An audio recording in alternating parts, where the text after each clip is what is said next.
Awkward moments. They're like social landmines. Someone greets you like their long-lost soulmate, and you have no idea who they are. You smile politely, and suddenly they think you're flirting. Or worse, you've been answering to the wrong name for 10 minutes. Most people panic. They stumble, they shrink, they replay the cringe for weeks. But elegant people? They flip these disasters into power. They make awkwardness look like strategy. And that's the secret. Awkward moments aren't traps. They're opportunities to rise above the room. Once you see how, you'll never fear them again. Let's begin. Number 1. When they're mistaken for someone else. It's the oldest awkward trick in the book. Jessica. Oh my goodness, how are you? And suddenly, you're Jessica. Most people blurt out, I'm not Jessica, in a way that makes the other person want to evaporate on the spot. The moment shrinks into embarrassment for both sides. Elegant people handle it differently. They pause, smile, and deliver something like, I'll take that as a compliment, but I'm not lucky enough to be Jessica. It's playful, self-assured, and it does two things at once. It saves the other person's pride, and it makes you look unbothered, even witty. Instead of walking away thinking, oh no, I embarrassed them, they leave thinking, what a charming person. And that's the subtle power move, turning mistaken identity into an inside joke, rather than an awkward correction. Number 2. When they don't remember someone who clearly remembers them. Few situations feel as socially terrifying as this. Someone rushes up, eyes shining, arms open, saying, it's been forever. And you? Your mind is as blank as a freshly painted wall. Nothing. Not even the faintest clue. Now, the normal instinct is to fake it. Smile too hard, throw in generic lines like, yes, it's been ages, and hope they don't quiz you on details. The problem? That panic shows.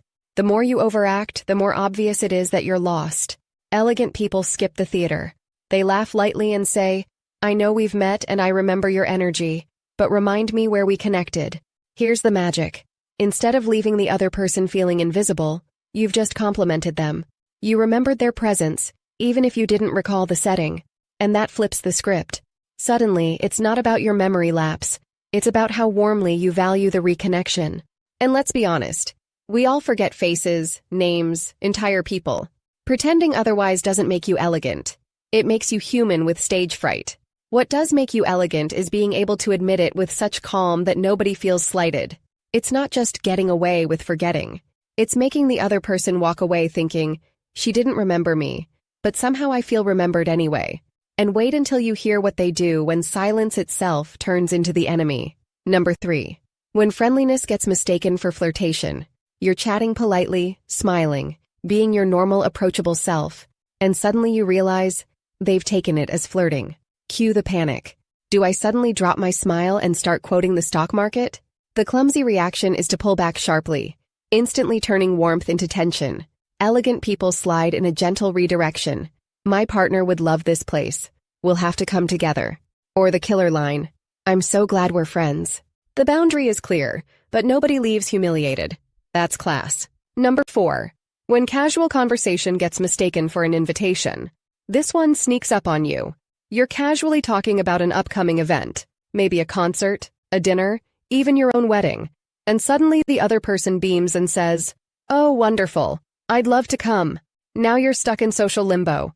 Do you backtrack? Do you invent a fire code limit? Do you say, actually, I was just making conversation, not extending a golden ticket to Beyoncé? Most people either awkwardly mumble or cave, and suddenly their cousin's neighbor is seated at their reception table. Elegant people handle it differently. They smile, keep the warmth, and gently clarify, oh, I wish I could invite everyone. It's actually just family this time. Or, it's not an invitation, but I hope you get to see it sometime. You'd enjoy it. It's kind, it's clear, and it rescues both of you from that terrible half-second of, oh no, this just escalated. And honestly, people respect boundaries when they're delivered with charm. You didn't over-explain, you didn't make them feel greedy, you just kept the dignity of the moment intact. Number 5. When someone puts you on the spot in public. This is the kind of awkward moment nobody trains you for. You're in a cafe, minding your manners, when your phone rings. And the very first thing they ask is something you would never want broadcasted to the entire room. It could be, so, how's the divorce going? Or in my case, the one I overheard at lunch, how was your colonoscopy? The reflex is panic. frantic whispering, or oversharing so loudly that half the cafe learns your life story. Elegant people take a different approach. They lower their voice just slightly, smile as if nothing's wrong, and redirect. I'll call you back to talk about that properly. It's calm, it's firm, and it signals you're not rattled, even while someone just handed you conversational dynamite. Later, when the moment has passed, you can always joke lightly about it. Well, that was certainly a bit more personal than dessert. The power move isn't in dodging the question. It's in showing that no matter how exposed you feel, your composure is still intact. But the real power move comes when someone pries into your private life, because that's when elegance flips into control. Number 6. When someone asks an invasive question. There's always that one person who mistakes prying for conversation. Over dinner, they lean in with, "So, how much do you make?" Or at a wedding, they whisper, "When are you having children?" As if it's a harmless icebreaker. Most people react in extremes. Some shut down completely, giving a frosty silence. Others overshare out of sheer panic, blurting out numbers or personal details they'll regret the moment dessert arrives. Neither leaves you looking elegant. Elegant people play it differently. They treat the question like a serve in tennis. Acknowledge it, deflect it, and send the ball back on their own terms. A smile, a pause, and then, "That's an interesting question. But tell me about your new project. I heard it's exciting." It's conversational aikido.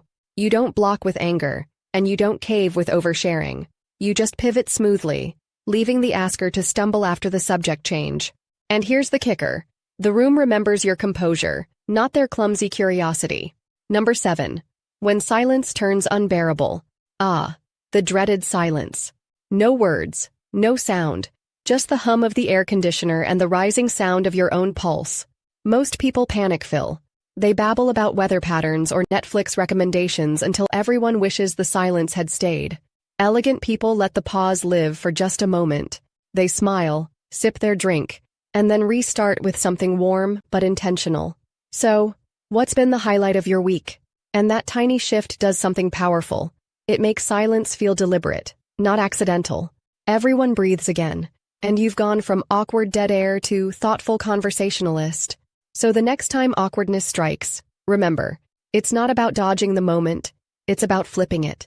Being mistaken for Jessica becomes wit, forgetting a face becomes warmth, and silence, that becomes intimacy. People don't remember the stumble, they remember who turned it into choreography. Tell me, what's the most hilariously awkward moment you've ever turned into a win? I'd love to hear it in the comments. If you enjoyed this, subscribe for more. And if you'd like a little extra behind-the-scenes etiquette wisdom, my channel members get exclusive posts and tips I don't share anywhere else. You'll find that in the join button below. And of course, check my Amazon storefront for elegant beauty and living essentials. As always, stay classy. Manners matters.